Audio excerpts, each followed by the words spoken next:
ตอนกลางเว้นว่าคักแล้วมาเจอตอนกลางคืนตอนหัวแรงงานตอนกลางค่ำ FC แฟนคลับยิงลังไหลกันเข้ามารอท่าทายหูปกับธิดาลาวเต็มลานวัดเลยสบายดี FC แฟนคลับมาพบมาพ่อกันอีกคลิปหนึ่งก่อนรับก่อนนอนค่ำคืนนี้อากาศกระห้อมอบอ้าวทานผู้ชมถึงแม้นว่ามื้อนี้บ่เห็นแสงแดดลายแต่ว่าอากาศอบอ้าวแห้งอยู่ยากทานผู้ชมฮ้อนคิงนี่เปียกอยู่เปิดพัดลมใส่เย็นอยู่แต่ว่าคิงเปียกทานผู้ชมทักทายสบายดีกันคลิปนี้ก็ต้องขอกล่าวทักทาย FC แฟนคลับน้องธิดาลาวหมดสุผู้สุคนก็แล้วกันบ่ว่าจะอยู่ทางฝั่งนี้แล้วก็ฝั่งนั้นโดยเฉพาะ FC ต่างดงต่างแดนเนาะในช่วงขณะที่พวกเขากำลังจะเข้าอู่สู่นอนน้องธิดาลาวก็แสดงอยู่ทางวัดถ้ำผาแดงเนาะ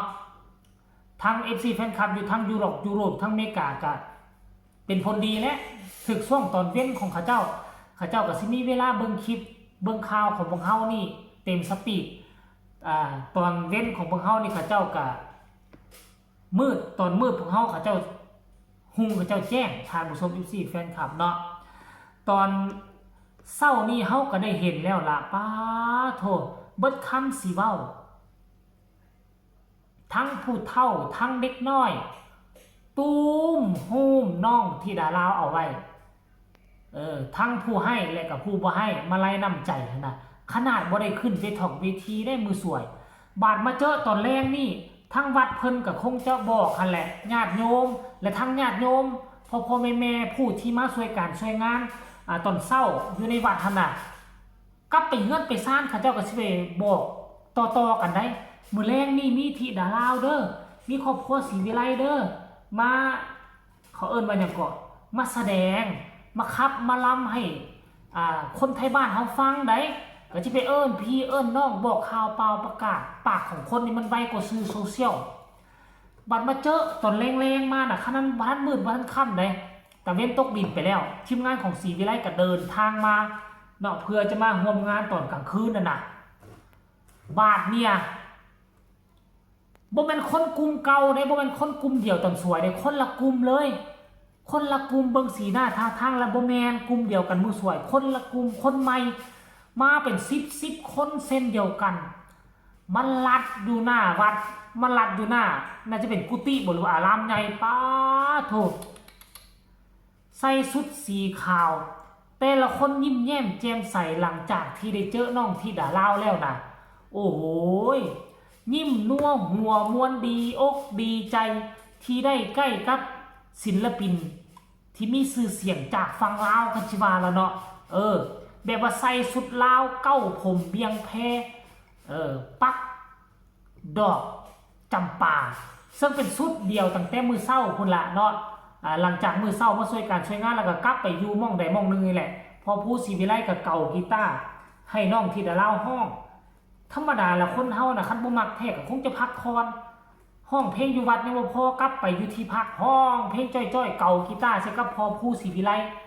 ได้ยินว่ามีเพลงใหม่ออกมาอีกแล้วคิดได้แล้วว่าซั่นเด้ซื้อเพลงใหม่บ่พักบ่เซาเด้ตกต้นแรงมา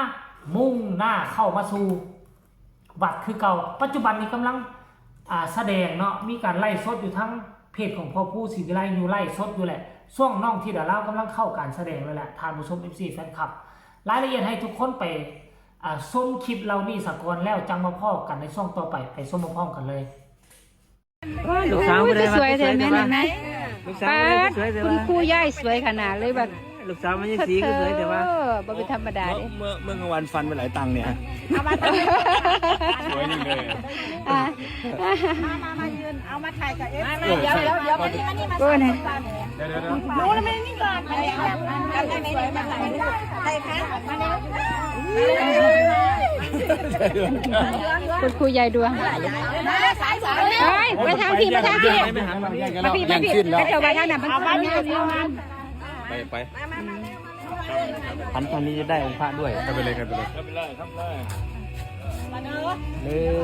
ป้าคือใบไก่เคี่ยงกันเถอะมิตรผู้สวยๆ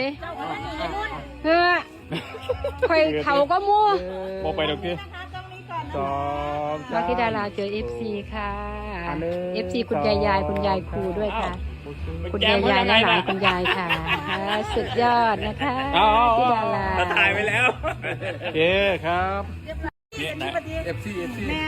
ลูกสาวสวยๆเธอแม่เห็นไหม ลูกสาวสวยๆง่ายไหมล่ะ วันนี้จ้าในจอคนละฟังเอาลูกหลานยิ้มสวยๆยิ้มสวยๆเลย ไป ที่ไงน้ำผู้ ห น้อย นึ่ จี งสองสาม เอ็ดแม่จะจอยเด้อ ผมมีทายเนี่ยไหนต้องแม่บานนี่อันหนึ่งสองสามพี่ดาเราก็จะยิ้มงามแม่ได้ไหมล่ะเนาะโอ้ ขอบคุณจ้า ง่ายไหม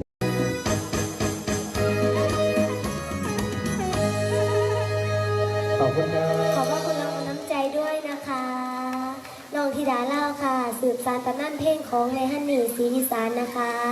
น้องธิดาเล่านะคะก็ต้องขอกราบขอบพระคุณไปถึงทางผู้ดาวบัดดอนนะคะที่ให้โอกาสน้องธิดาเล่าค่ะได้สืบสานตำนานเพลงของในฮันนี่ศรีอีสานนะคะขอบพระคุณค่ะ ขอบคุณครับ แล้วก็ขอกราบขอบพระคุณน้องธารกรนะคะ เห็นบ่ทุกคนภาพตั้งแต่ตอนหัวแรงหัวคำทีมงานศรีวิไลมากอะพอแม่เขามาทักมาท่วงมาถามหูจักน้องธิดาเล่าผู้นั้นกับว่าโอ้เบิ่งตลอดได้สดเด้อผู้นี้กับว่ากำลังติดตามอยู่เด้อล่าเด้อฉันโอ้ยแล้วมันอ่อนซ้อนได้ยินคำเว้าคำว่าแบบนี้รู้สึกดีอกดีใจเหมือนตัวเฮาสิลอยเนาะได้ยินคำย่องย่อสรรเสริญของคนอื่นน่ะเหมือนตัวเฮาสิลอยขึ้นนี่ล่ะท่านผู้ชมเนาะสำหรับข้อยคิดว่าน้องธิดาเล่ากับบ่แตกต่างจากพวกเขาขนาดพวกเขาเป็นเพียงแต่ FC แฟนคลับเฮาเห็นแบบนี้เฮายังรู้สึกดีอกดีใจหลายและสำหรับตัวน้องธิดาเล่าเนาะเขาถึงขนาดนี้ก็คงจะดีอกดีใจนั่นแหละท่านผู้ชม FC แฟนคลับหลังจากนั้นแล้วก็ไปเห็นคลิปหลังจากที่น้องธิดาเล่าแสดงได้วักนึงแล้วก็มีทั้งพิธีกรอยู่ทั้งวัดเขาเจ้ามาทักทายสบายดีครอบครัวศรีวิไลนู่นนี่นั่นเนาะหลังจากนั้นก็น้องธิดาเล่าก็แสดงห้องคับห้องลำต่อไปอีกเนาะช่วงสุดท้ายท่านผู้ชม FC แฟนคลับหลายคนก็จะได้เบิ่ง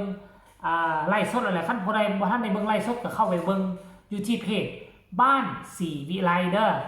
หรือว่าสิเข้าไปทั้งเพจของผู้ศรีวิไลก็ได้เพิ่นจะแชร์ไปในหั่นเข้าเพจใดก็ได้เด้อท่านผู้ชม FC แฟนคลับเนาะ